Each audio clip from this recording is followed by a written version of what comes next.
Many JRPG players, or even gamers as a whole, are looking for that next sprawling gaming experience, whether it be this open world fantasy with tens of thousands of collectibles, or a new live service game that's updated frequently enough that you're always coming back for more. And after 30 years of playing JRPGs, adventure games, and more, I've come to discover that I don't actually want that at all. I want my games to respect my time, not clog themselves up with hundreds of hours of content, pointless side quests, or cutscenes that could be movies by themselves.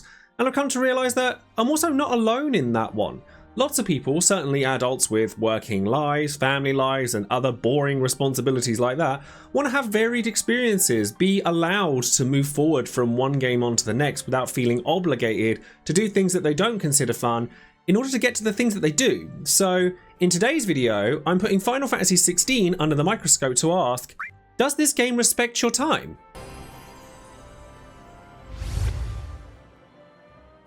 Final Fantasy XVI, upon my finishing the game, clocked in around 60 hours or so. In fact, I spent 100 or more getting the Platinum Trophy, having completed all of the side quests, all of the hunts.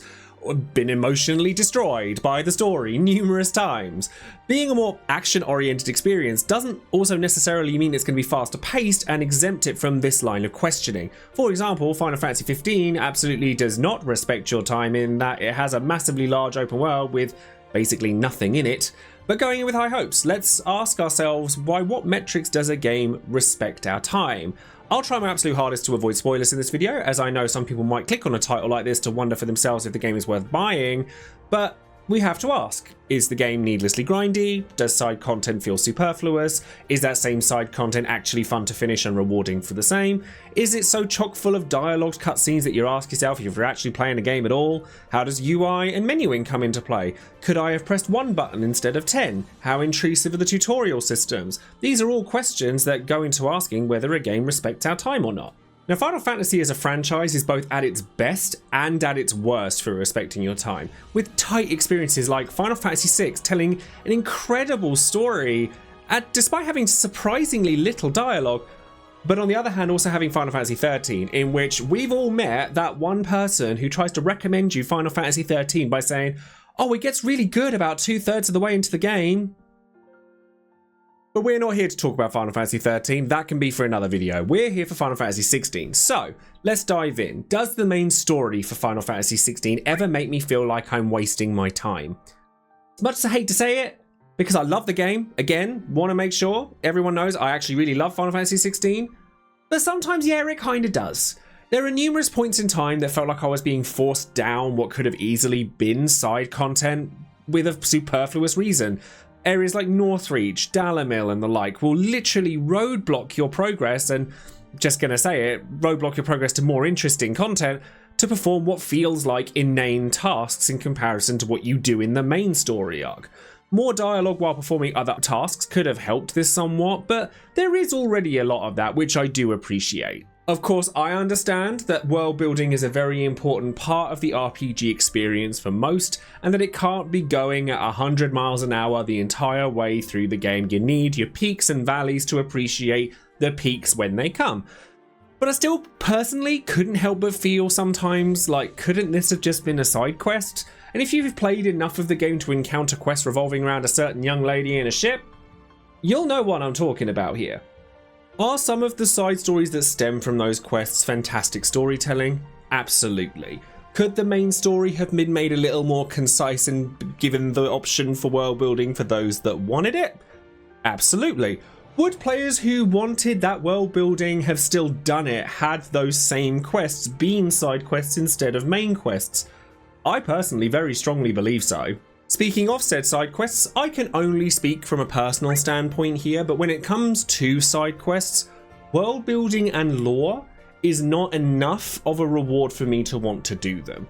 I'm not saying that they shouldn't have that, they absolutely should, and the payoffs for some of those side quests are incredible. Though even though they're some of the best side quests I've seen in a side quest in any period of gaming ever, seeing the reward screen pop up at the end of them with a bit of gil and a couple of monster giblets that I've already got a billion of is a little on the disheartening side.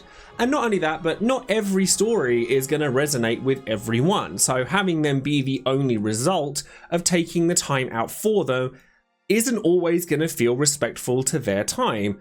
Sure, there are signifiers as to which side quests give you an obtainable reward, and you can go for those, but then you then have to pick and choose as to whether you want to spend that time on something that you might end up finding inane, or might end up really loving, but you're not quite sure, knowing you're not going to get anything else for the time you've spent on them. One thing story related that I will absolutely give Final Fantasy XVI its flowers for is the active time lore function. It is absolutely a major step in the right direction for respecting one's time when it comes to a sprawling RPG like this one, as it allows you a single button option to wondering, oh, where am I? Oh, who's this character again? Because there are a lot of characters in a lot of places in Final Fantasy XVI. It's okay for you to forget them occasionally, even if the lore junkies will tell you it's not. And if you're an impatient bugger like I am, you could go through the entire game and never once look at it if you didn't want to, or perhaps, like I did, when you've got a bit more time to kind of take some more of this stuff in and chill, you can go back and have a little read through to catch yourself up and be clued in for what's going to happen next. Combat and progression wise, Final Fantasy actually does a fantastic job of respecting your time. It's really easy to grasp the system, it encourages you to experiment and play with new techniques as they turn up. AP is gained at a fair enough rate that you'll gain new abilities throughout the game, and by the time you've gotten enough that you would be able to finish everything, you'd have more abilities unlocked so that you can start playing with those. And from start to finish, there's always a new toy on the horizon, including the icon battles, which serve as pure spectacle to look forward to.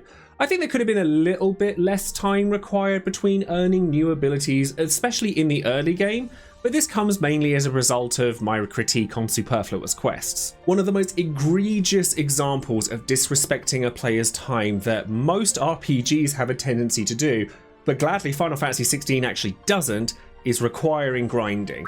Not once in my time throughout this game did I feel like I had to stop what I was doing and go finish off a bunch of monsters or trawl through a bunch of materials to get my next upgrade or progress through the story. XP and leveling was always a nice thing when it happened, but it never felt like something I had to go out of my way to do. If anything, I was surprised that leveling up wasn't met with a little bit more of a fanfare, but I definitely appreciated not having to grind in such a game as this.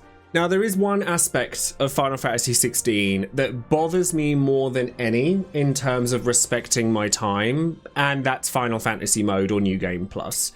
Now, there is an argument to be had that Final Fantasy Mode is largely unnecessary for many players, particularly those who predominantly play for the story. But as someone who enjoys RPGs for their gameplay and their progression systems and the pursuit of power, I'm writing and scripting a video about there being more aspects to a JRPG than its story as we speak. Final Fantasy Mode gives a promise of a more challenging experience with new and exciting items to earn, and realistically, unfortunately, it doesn't really perform any of those. Enemies don't feel harder, they feel healthier. They have large enough health bars that the best ways to dispatch those enemies was not to display these amazing long combo strings with all these intricacies that we'd learnt in the game previously, but to use the least interactive moves in the game with the biggest payoff to save ourselves from having to beat our heads against a wall because normal attacks just don't do enough damage to the enemies. And I still felt that the game was too easy. I understand the difficulty is subjective, so I shan't harp on about that, but if I felt the game was easy before, and I still feel like it's easy, it doesn't feel like I'm being challenged, it feels like my time is being spent, and those are very different things. The payoff for this mode is also really disappointing as well, with weapons that are literally just stat sticks that scale with the rising HP of the enemies, though not especially well, as I've just said so. And from the combat director of Devil May Cry, who made such exciting aspects to the Dante Must Die difficulty of those games, I expected a bit more of an engaging difficulty spike. Now, you have Ultimaniac mode in the arcade mode that does a better job of showcasing a more challenging mode, but even that boils down to simply taking more damage when you get hit, dealing less damage when you attack, and having a limited number of healing items. The actual structure of how you play the game doesn't really change. So it's unlikely, especially given that you don't get an awful lot of payoff or reward for playing arcade mode, that a large majority of people would indulge in that mode just for the sake of the challenge itself. It's a carrot and a stick situation. I actually did go into Ultimaniac mode quite a lot, but I didn't feel as accomplished as I would have liked to for finishing it, that, again, it's a subjective opinion, but a scoreboard doesn't really sell it to me in this type of game. Now, I will at this point state that it's important to note that everybody wants different things out of their games. For example, the reasons that I don't enjoy games like Persona or Fire Emblem Three Houses, but do enjoy games like Fire Emblem Path of Radiance and Engage or Final Fantasy V, might be the total opposite to how you feel. I want to create healthy discussion and not feel so very, very alone in the world of RPGs as a player that doesn't solely focus on the story aspects of those games. Suffice to say, my opinion as a creator is implied, and there's no factual reasoning as to what respects my time being the same as what respects yours. So, while I am looking for people who feel the same way I do, let us celebrate the fact that our opinions may differ rather than fight over them. Now, when Final Fantasy XVI lands, it lands hard. Like, some of the aspects of Final Fantasy XVI are so delightful that it's easy to forgive some of these practices that I deem disrespectful of my time. And it's also easy to see where it comes from too, drawing heavily from Final Fantasy XIV, which honestly I could make an entire video series on, given that it's designed as an MMORPG and therefore purposefully designed to eat up as much of your time as it physically can. And I'm not saying that Final Fantasy XVI doesn't respect your time at all, because it absolutely does in many ways. Combat, progression, the lack of item bloat, the intuitive UI, the menu systems are really easy to navigate. If you don't want to do the side quests, you don't have to do them, and that's a very, very integral point to this kind of an argument.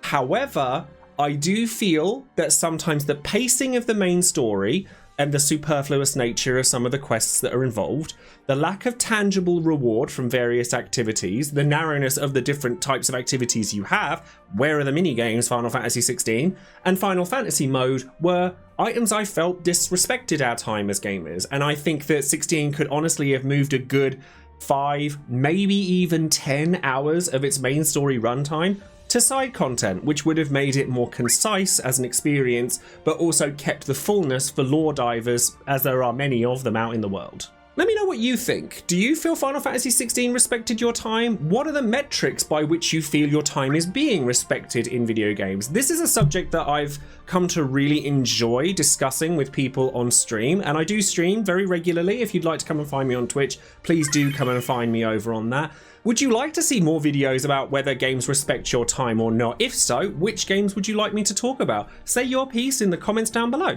If you would like to be a part of the discussion, then please do come and join us over on Discord as well. The link for my Discord page is down below if you want to come and chat to me and other JRPG fans as well.